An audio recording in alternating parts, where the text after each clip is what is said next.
呢個篤，暗中啲篤，係真係有學㗎啦。咦？得得第二個人咧唔得，呢個咧我應付卓卓。上來的。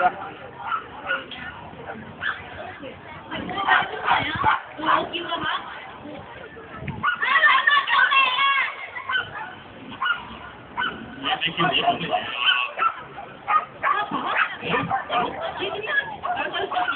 咁咩鬼鬼鼠鼠啊！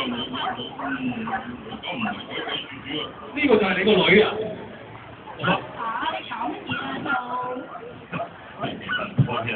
我只係諗住話收養翻隻狗女咁啫。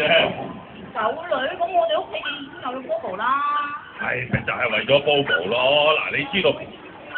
我哋屋企淨係得隻 Bobo， 平時得佢一個喺屋企，又冇人理佢，冇人陪佢玩，咁啊好寂寞，好悶噶嘛。咁所以我咪諗住咧係收養翻多隻狗女嚟，咁咪有個伴咯。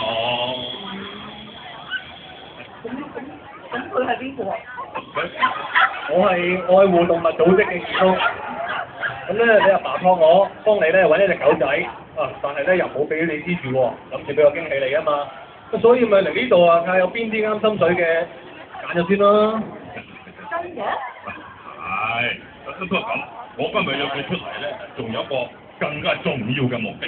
係咩目的啊？就想請教下佢，乜嘢先至係一個養寵物嘅正確方法？咁即係點啊？嗱，我問你啊，咁你平時喺屋企有冇同阿 Bobo 玩啊咁啊？咁我平時要翻學，放咗學又多功課，唔知我同佢玩。咁你有冇帶佢出去街行下咁咩？有㗎，嗱我平時啊朝早唔得閒咧，夜晚我就要帶佢公園玩㗎啦。我問你啊，咁而家 Bobo 去咗邊度啊？我都喺度揾緊佢啊！你話一入咗公園咧，佢就唔知行出去邊度啦。咁咪因為咧，你冇用狗繩拖住佢，又冇教佢咧，一定要留喺你身邊嗰度，咁佢咪周圍走咯。咁樣做啊，好容易咧嚇親嗰啲咧怕狗嘅人，又或者咧佢同其他狗仔咧打起上嚟，咁對人對狗啊都危險㗎嘛。